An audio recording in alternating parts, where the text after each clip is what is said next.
చెప్పండి ఎలక్షన్లో ఒక పార్టీని తలపించి ఇంకో పార్టీ కూడా వరావరిగా ప్రచారం చేస్తున్నాయి, ప్రజల దగ్గరికి వెళ్తున్నది. సో ఇక్కడ నిరుద్యోగులు కూడా పోటీలో ఉన్నారు, వాళ్ళు కూడా ప్రజల దగ్గర పోతున్నారు. వాళ్ళ మీద నిన్న కూడా దాడి జరిగింది. దీన్ని ఎట్లా చూస్తారు మీరు? నా ఫస్ట్ హోరాహోరీ పోటీ ఉందని ఎవరు చెప్పారన్న? హోరాహోరీ పోటీ లేదు, ఒకటే పోటీ ఉన్నది, అది బీఆర్ఎస్ మాత్రమే ఉన్నది పోటీ. ఇక్కడ బీఆర్ఎస్కి ఏది సాటి లేదు. నిరుద్యోగులు కూడా ఎవరు లేరు. బీఆర్ఎస్ కాంగ్రెస్కి ఆపోజిట్ ఉన్నారు. ఎందుకనంటే 2 లక్షల ఉద్యోగాలు ఇస్తాన్న కాంగ్రెస్ పార్టీ రేవంత్ రెడ్డి వాళ్ళ కోసం నిరుద్యోగులు డబ్బులు ఖర్చు పెట్టుకొని వాళ్ళకి పాపం తిననీకి ఒక్కొక్కసారి డబ్బులు లేకపోతే కూడా హాస్టల్లో డబ్బులు వేసుకొని మరి ఉంటారు. అట్లాంటి వాళ్ళు డబ్బులు వేసుకొని చందాలు వేసుకొని రేవంత్ రెడ్డి కోసం ప్రచారం చేశారు. ఇవాళ అదే డబ్బులు వేసుకొని అప్పులు తెచ్చి మరి ఇలా రేవంత్ రెడ్డిని జూబ్లీస్ ఎలక్షన్లో ఓడగొడాలని చెప్పేసి కంకణం కట్టుకొని తిరుగుతున్నారు. ఇవాళ బీఆర్ఎస్కి పోటీ కాదు, అది కాంగ్రెస్కి పోటీ. నిరుద్యోగులు కాంగ్రెస్ని ఓడగొట్టాలని తిరుగుతారు. ఇవాళ నిన్న చూస్తే ఎర్రగడ్డ డివిజన్లో దాడి జరిగింది. ఎందుకు భయం కాంగ్రెస్ పార్టీకి? ఎందుకు భయం అంటే ఇదే నిరుద్యోగుల పవర్, యువత పవర్ ఏందనేది రేవంత్ రెడ్డికి తెలుసు, ఆ రుచి. కాబట్టి ఓడిపోతాడనే ఆ భయంతో గూండాలని, కాంగ్రెస్ కార్యకర్తలు కాదు, కాంగ్రెస్ కార్యకర్తలు గూండాల రూపంలో ఉన్న వాళ్ళని కాంగ్రెస్ కండువాలు వేసి అక్కడి నుంచి పెట్టి దాడులు లేపిస్తారు. ఇలా దాడులు చేస్తే నవీన్ యాదవ్ రౌడీ షీటరు, ఇంకొక రేవంత్ రెడ్డి రౌడీ షీటర్లో పెట్టుకొని తొండలు వదిలితే అవన్నీ ఏం నడు. జూబ్లీ హిల్స్లో నిరుద్యోగులు ప్రచారం చేసినా, ఎవరు ప్రచారం చేసినా బీఆర్ఎస్ పార్టీ జెండా ఎగరబోతుంది 14 తారీఖు రోజు. Okay right. మరి ఇక్కడ కాంగ్రెస్ వాళ్ళు కూడా నవీన్ యాదవ్ గెలిచిండు అని చెప్పి ధీమా వ్యక్తం చేస్తున్నారు.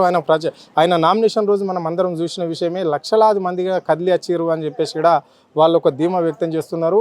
స్వయంగా అభ్యర్థి కూడా అంటున్నాడు, ఎన్ని కాదు కొన్ని వేల ఓట్లతో గెలవబోతున్నా అని చెప్పేసి కూడా ఆయన కూడా ధీమా వ్యక్తం చేస్తున్నాడు. ఎట్లా చూస్తారు మీరు? మేము ఒక విషయం చెప్తా. ఈ మధ్య మీరు కేటీఆర్ రోడ్ షోస్ అవుతున్నాయి కంటిన్యూగా, ఒక 3 డేస్కి వెళ్ళి. కేటీఆర్ రోడ్ షోలో అక్కడ ఉన్న వేలాది మంది ప్రజలు కూడా జూబ్లీ హిల్స్ నియోజకవర్గం చెందిన ప్రజలు, జూబ్లీ హిల్స్ సంబంధించిన ఓటర్లు. నవీన్ యాదవ్కి ఎక్కడికి వెళ్ళి వచ్చారన్నా? హైదరాబాద్ చుట్టుముట్టుకెళ్ళి వచ్చినారు. వాళ్ళు ఓటర్లు అన్న, వాళ్ళు చెప్పేది ఏందన్నా, ఇక్కడ ఓటర్ డిసైడ్ చేస్తాడు జూబ్లీ హిల్స్లో ఎవరు నుంచోవాలనేది. ఆల్రెడీ ఓటర్ డిసైడ్ అయ్యిండు. ఈ తెలంగాణ రాష్ట్రంలో జూబ్లీ హిల్స్ నియోజకవర్గంలో బీఆర్ఎస్ పార్టీ కేసీఆర్ ముఖం ఏడుంటే ఆడ ఓటేసి అని చెప్పేసి ఆల్రెడీ డిసైడ్ అయ్యిండు. ఇలా జూబ్లీ హిల్స్ ప్రజలు ఓటేశారు. అదే తమ్మి, ఆయన కూడా అదే అంటున్నాడు.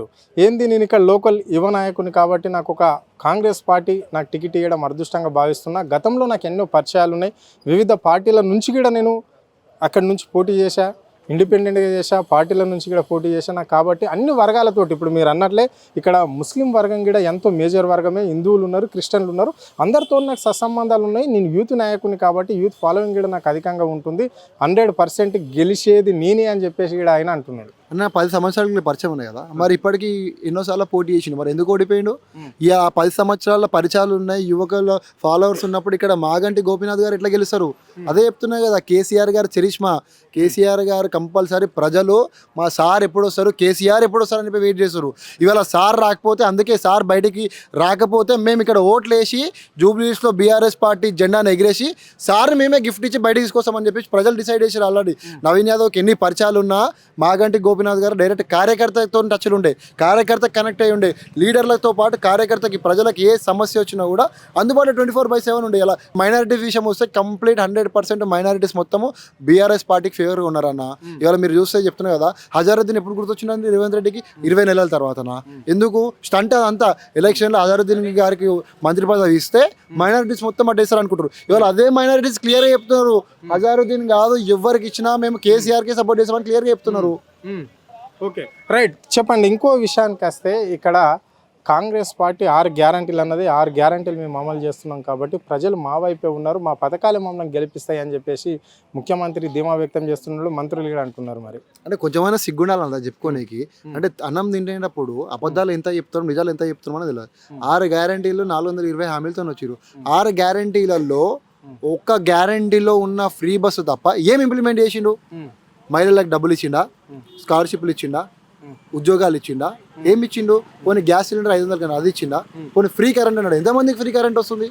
ఒక్కరికి కాదు, ఓన్లీ కొంతమందికి ఫ్రీ కరెంట్ ఇస్తున్నాడు. ఇవాళ చూడండి, ఫ్రీ బస్ పెట్టినాడు మహిళలకి ఫ్రీ బస్ పెట్టి వాళ్ళ కొడుకు స్కూల్ బస్సులు పెంచిండు. ఇవాళ వాళ్ళ మొగుళ్ళకి దగ్గరికి వెళ్ళి డబుల్ ఛార్జ్ తీసుకుంటారు. ఇవాళ తల్లి దగ్గర తీసుకుంటాడు, కొడుకు ఫీజు పెంచుతాడు. ఇలా భార్య దగ్గర తీసుకుంటాడు, మొగుడిని బస్ ఛార్జ్ పెంచుడు. ఇవాళ ఫ్రీ గ్యారెంటీ ఎక్కడ ఇంప్లిమెంట్ అయినాయి? తెలంగాణ ప్రజలు బుద్ధి చెప్పే సమయం ఇది. జూబ్లీహిల్స్ ప్రజలారా దయచేసి మీరు కూడా ఆలోచించండి. ఈ రేవంత్ రెడ్డికి జూబ్లీహిల్స్లో సురుకు పెడితే అది తెలంగాణ రాష్ట్రం మొత్తం వ్యాపిస్తుంది. కాబట్టి ఆ సురుకు పెట్టే అదృష్టం మీకే వచ్చింది.